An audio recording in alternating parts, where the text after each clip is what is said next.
आक्रोश विलास गोरे यांची ग्रामीण कादंबरी प्रकरण 27। प्रियांकाने अखेरीला एक ठाम निर्णय ठरविला आणि मोठ्या उत्साहाने आपला निर्णय अवीला कळविण्यासाठी मोबाईलवर अवीचा फोन नंबर डायल केला। अवीने फोनची रिंग ऐकताच रिसिव्हर उचलून कानाला लावला। प्रियांका अतिउत्साहाने म्हणाली, हॅलो, आपण अवीच ना? Yes, I am Avinash. Okay, I am Priyanka. Yes, बोला, आपला विचार काय? अवी सिरियस होऊन ऐक, मी घर सोडून तुझ्याबरोबर पळून जायचं आणि नंतर तुझ्याशी लग्न करायचा विचार ठरवलाय। तरी आपणाला आजच पळून जायचं आहे, कारण माझे आईवडील दोघेही आज घरात नाहीत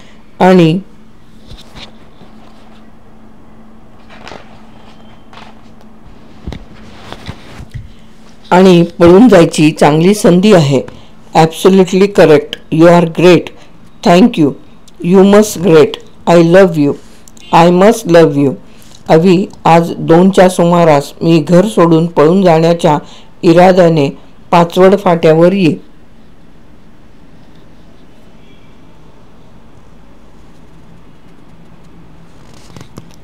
तेथून आपण दोघे गाडीवर स्वार होऊन दूर कुठेतरी अशा ठिकाणी जाऊ की जेथे आपणाला कोणी ओळखणार नाही, समजलं? ठेवू का फोन?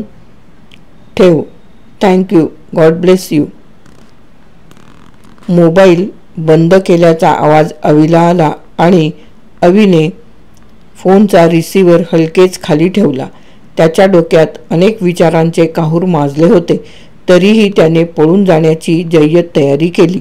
पप्पांनी कॉलेजची फी भरायला दिलेले पैसे त्याच्याकडे होतेच, शिवाय आईकडून कापड खरेदीसाठी घेतलेले पैसे होतेच, तरीसुद्धा त्याला आणखी पैशांची गरज होती। मग त्याने बरीच शोधाशोध करून कपाटाची चावी हस्तगत केली। घरात कोणी नाही अशी संधी साधून कपाट उघडले, सोन्याची चैन अंगठी घेतली, 5 तोळ्यांचे गंठण होते ते घेतले आणि कपाट लावून घेतले। चांगला ठेवणीतला पोशाख परिधान केला। आता गाडी घेऊन जायचे म्हणून तो गाडीकडे आला, पण गाडीची चावी न सापडल्याने तो हतबल झाला। त्याची केविलवाणी अवस्था झाली। त्याने ठरवले की आई बाहेरून आल्यावर तिच्याकडून गाडीची चावी घ्यायची आणि ताबडतोब पाचवड फाटा गाठायचा। तिथे गेल्यावर प्रियंकाला गाडीवर घ्यायचे आणि पलायन करायचे असा मनसुबा त्याने ठरविला आणि तो चिंताग्रस्त होऊन बसला असताना अवीची आई घरी आली। आई घरी आल्यावर अवी आईला म्हणाला, आई, मला गाडीची चावी दे, जरा फेरफटका मारून येतो। त्यावर आई म्हणाली, अवी बाळ, तुझ्या पप्पांनी गाडीची चावी कुठे ठेवली आहे की बरोबर नेली आहे त्याची मला काही माहिती नाही आणि गाडीची चावी अवीला देऊ नको असे मला निक्षून सांगितले आहे, तरी तुला चावी मिळणार नाही। आईचे बोलणे ऐकल्यावर अवी स्तब्ध झाला। त्याला आपल्या वडिलांचा राग आला, आईचा सुद्धा राग आला। तो क्रोधित झाला। काय करावे त्याला कळेना।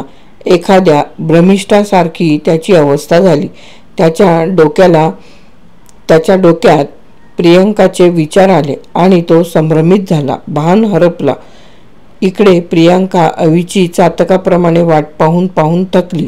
परत फिरण्याचा विचार तिच्या मनात येऊ लागला, पण तिचे अंतर्मन तिला सांगत होते की थांब, अजूनही अवी येण्याची वेळ गेलेली नाही।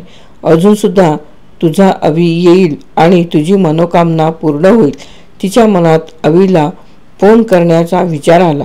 तिने मोबाईलवर अवीचा फोन नंबर डायल करून फीडिंग करून ठेवला होता। तिचे मोबाईलच्या फ्रेमवर अविनाशचा नंबर ओपन करून घेतला आणि फोन लावण्याचा प्रयत्न केला। फोनची रिंग होत होती, पण फोन कोण घेत नव्हते। तिने बराच वेळ प्रयत्न केला, पण फोन कोणी घेतला नाही। अखेरीला तिचा प्रयत्न अयशस्वी ठरला। प्रियंका पाचवड फाट्यावर 5 वाजेपर्यंत अवीची वाट पाहत राहिली, पण अवी येऊ शकला नाही। प्रियंकाचे पूर्ण नियोजन अयशस्वी ठरले। निराशा पदरी आली। ती अस्वस्थ मनाने परत आपल्या घरी जायला सिद्ध झाली. इतक्यात कराड काले वडाप करणारी जीप पाचवड फाट्यावर येऊन थांबली. प्रियांका हताश होऊन अस्वस्थ अवस्थेत जीपमध्ये बसली आणि थोड्या वेळातच आपल्या कोळेगावी आली.